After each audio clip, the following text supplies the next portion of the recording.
The real story of global culinary tradition can be found in the kitchens of everyday women cooking for their families. So much so that I wrote a book about it, featuring grandmothers from different African countries sharing traditional recipes from their homeland. Now I want to share my take on some of these classic African dishes for you to enjoy. Welcome to Hawa at Home. Hi, I'm Hawa Hassan, and today I'm making a date bread from my home country and also my cookbook in Bibi's kitchen. Date is one of my favorite fruits. It's something that I grew up on. It's something that Somali people eat a lot and Muslims all across the world. I'm so excited to be sharing this recipe because it reminds me so much of my childhood. So let's get into the recipe. I've got my oven at 350. I'm going to go ahead and coat the bottom of my pan. There we go. I've got about 12 dates here. I'll pit these.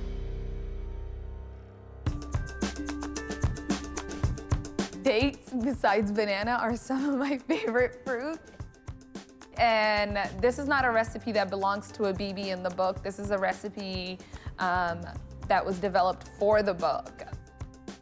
24 recipes in the book are from grandmothers, and the rest are from recipes that I developed. And so I was really interested in this bread because, one, it comes together quickly and it bakes fast. It, to me, seemed like a very easy thing to teach a new audience. But also, I grew up as a little girl loving dates. Dates are native to the Middle East and Northern Africa. They're eaten often in places like Morocco. Muslim people eat them for iftar, which is the evening meal during Ramadan. So we eat a lot of dates.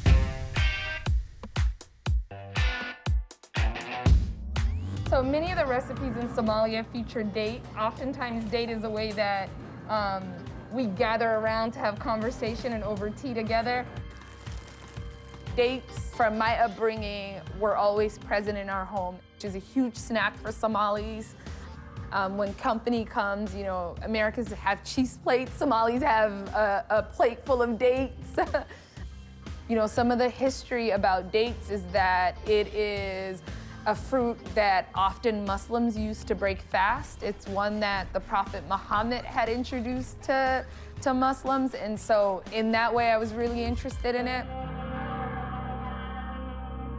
Dates are not technically a dry fruit. They're a lot more moist than, say, apricots. They're often found in the produce aisle at your local grocery. Also, they're the oldest cultivated fruit. These little guys and girls have been around for over 6,000 years. So keep that in mind.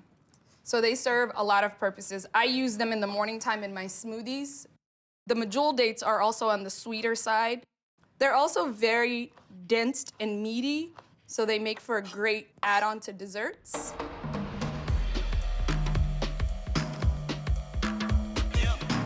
Can I please have a half a pound of Medjool dates?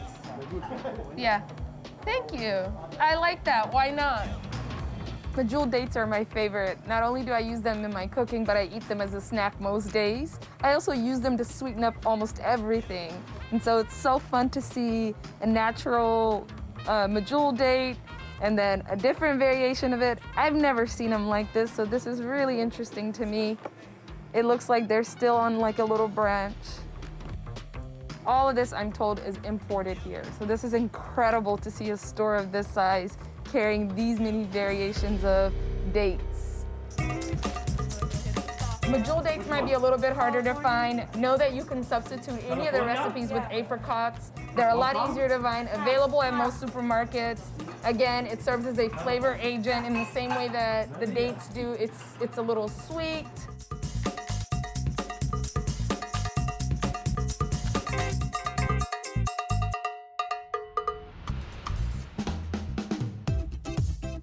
So I'm gonna take all of our dates in here.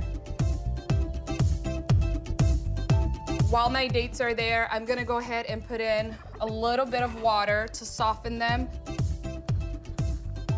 and a little baking soda. The baking soda helps counteract the tannins in the dates.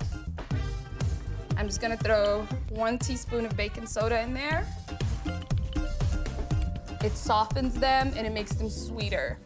And do a 1/2 teaspoon of salt.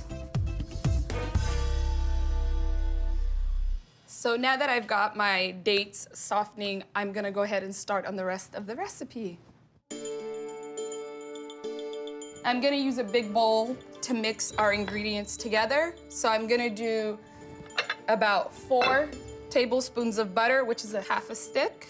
Just wanna make sure it's room temperature so it's easy to fold in.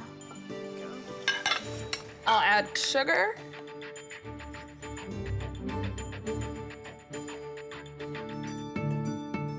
I'm gonna use a handheld mixer, but if you have another one, that's okay as well.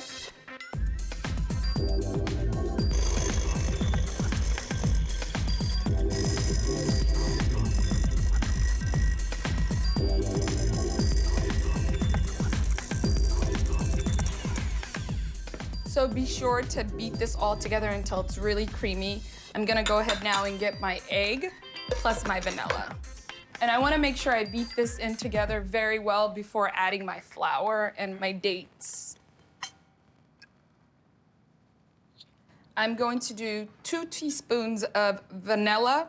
This vanilla comes from Madagascar. Madagascar produces about 80% of our vanilla. It's rich in texture, it's smooth. It's expensive, but worth it. I love it. I use it in everything. I use it in my morning juices, my smoothies. I use it in my cooking.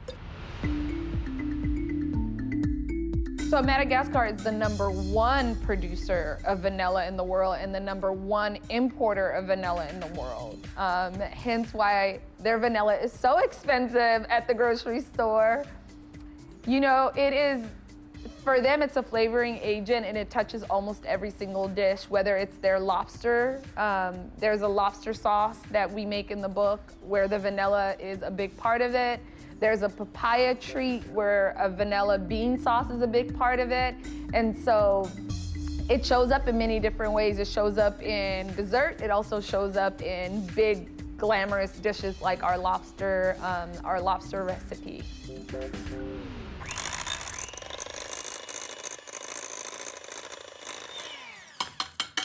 All right, it's really creamy. I'm gonna go ahead and fold in my dates.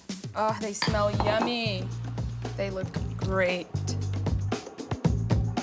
I'm also gonna go ahead and add my flour. This is about 2 cups. All right, this is an arm workout, so get ready. This batter is thicker than most quick breads you're used to, but that's okay. You just wanna fold this together until the flour disappears. I could already smell the dates and the vanilla. And this batter often looks like cookie dough, so if it's really dry, don't worry, that's exactly how it's supposed to look. The dates will make this bread moist as it sits. Another trick to keep the moisture in is that you can wrap it in plastic, store it somewhere out of the sun and in a dry area. If it gets a little dry, just throw it in the oven again at 300 for a few minutes. I love, love, love eating this date bread with shah, which is a Somali tea. Shah it's like our chai. It's got cardamom, cumin, cinnamon, just a black tea. I have vivid memories of making tea. I think 4-year-old Hawa was a boss. You know, I was the second eldest. I have a brother who's older than me by a year and a month.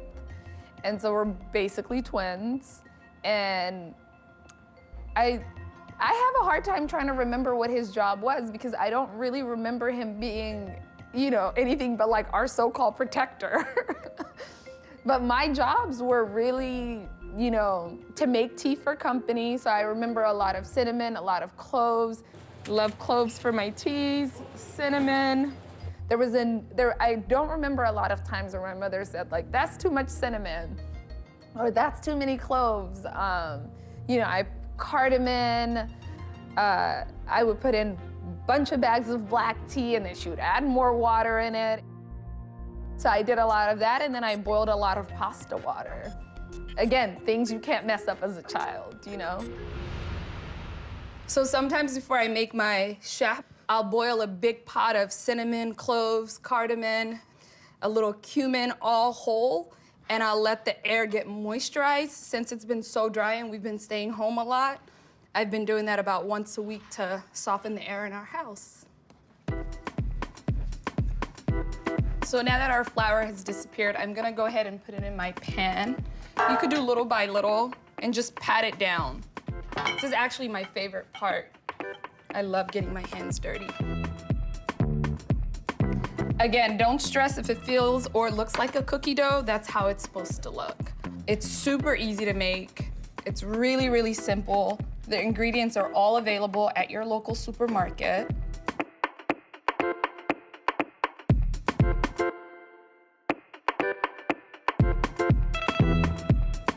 So I'm gonna put it in the oven at 350 for about 40 minutes or until my toothpick is dry.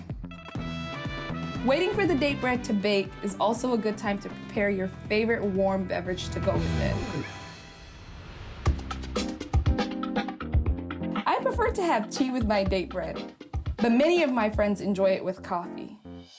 So when I was researching the book, I spent a lot of time with a grandmother in Yonkers called Maganet, and she taught me a lot about how to roast beans, coffee beans, to make the bunna, which is the coffee that Ethiopians drink. So I could take these home myself and roast them, right? Absolutely, yes. So I can make my Ethiopian, Yes. Eritrean coffee, my Yes. bunna. Okay, starts out this green, going on to being. The stove with the scuttle. Yep. And stir, stir, stir, stir, stir. That was the very first time, even though I had grown up around the culture of Ethiopian and Eritrean people, that I actually got to roast my own bunna and got to serve people. Sit at, at the adult table and pass around the coffee in that way. So those were like small bits that I picked up from her. So now that our bread has baked for 40 minutes, I let it cool, and now I'm gonna go ahead and serve myself. I also did make myself some tea, so I'll be having it with that. It smells so wonderful in here. The whole kitchen right now smells like vanilla and dates. Really does feel like my childhood home in here. So, let's see. Remember, look how beautiful that looks. This is a treat that can be eaten for lunch or after lunch as a snack. It could be eaten for breakfast. It could also be eaten as a snack in the evening. So as a topping, you could use ricotta, you could use goat cheese, cream cheese, a little bit of honey. Today I'm gonna use goat cheese because that's what I have at home.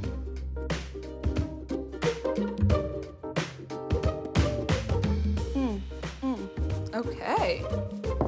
Oh, I'm so excited. Just spread that all over. You can never have enough goat cheese. Don't be shy. Feels like a treat that my mom would make for me, so. Let's see. And then, of course, my Somali shah, AKA chai. Cardamom, cumin, cloves. A little cinnamon, and date bread.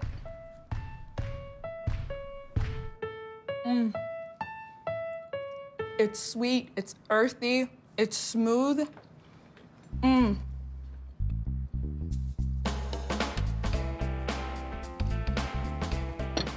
This is warm. It's got some savoriness to it from the vanilla. It tastes incredible, and it was so easy to make.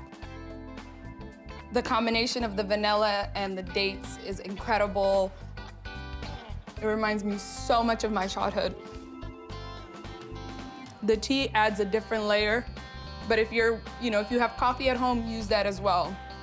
And remember, you can wrap this in plastic and it'll keep for a little bit longer because of the moisture from the dates really does keep the bread for a little bit longer.